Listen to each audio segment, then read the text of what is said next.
চলো ভিডিওটা প্রথম থেকে শুরু করা যাক। সকাল সকাল ঘুম থেকে উঠে পড়ে আজকে তোমাদেরকে কিছু মনের কথা শেয়ার করি। তার আগে একটা কথা বলো, তোমরা তোমাদের লাইফের সব থেকে বেশি খুশি কখন হয়েছিলে? একটা ঘটনা বা একটা ইনসিডেন্ট কিছু একটা শেয়ার করে যেও কমেন্টের মাধ্যমে।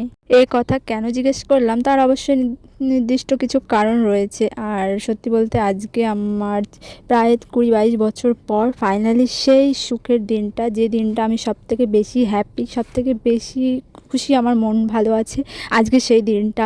তারও কারণ আছে, ধীরে ধীরে সব কিছু জানতে পারবে। তো ফাইনালি আমাদের কাজ শুরু হয়েছে। অনেক কি বলবো, আমি এত খুশি, মন থেকে এত ভালো লাগছে যে বলে বোঝাতে পারছি না, ভাষায় প্রকাশ করতে পারছি না।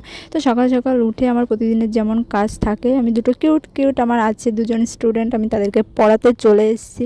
আর সত্যি বলতে ওরা দু বোন সত্যি খুব কিউট আর পড়াশোনায় খুবই ভালো। এই যে ছোটো বাচ্চাটা যে লিখছে, সবেই আমি 2 সপ্তাহ ধরে ওকে পড়াতে আসছি। আর 2 সপ্তাহের মধ্যেই ও এত ভালো লেখা শিখে গেছে। অবশ্যই আমি শিখিয়েছি, আমিও একজন ভালোই টিচার। নিজের প্রশংসা নিজে কজনেই করতে পারে বলো, সেই সৎ সাহস আমার আছে, কারণ আমি জানি আমি ওদেরকে কীভাবে পড়াই। দেন আমি বাড়ি এসে চলে আসি আমার সেই স্বপ্ন পূরণের জায়গায়। আমাদের ফ্যামিলির কাছে আজকে খুব ভালো একটা সময়, ভালো একটা মুহূর্তের দিন। ফাইনালি আমাদের ঘরের কাজ শুরু হয়েছে, আর এটাই ছিল আমার সব থেকে আনন্দের মুহূর্ত, যে দিনটার জন্য এত বছর অপেক্ষা করেছিলাম আর কি। এরা অলরেডি কাজ শুরু করে দিয়েছে, আর ঘরের কাজ কতটা কি হচ্ছে সব আপডেট তোমাদেরকে দেবো। তার জন্য চ্যানেলটা সাবস্ক্রাইব করে রাখো, সব কিছু দেখতে পাবে, সব শেয়ার করবো তোমাদের কাছে।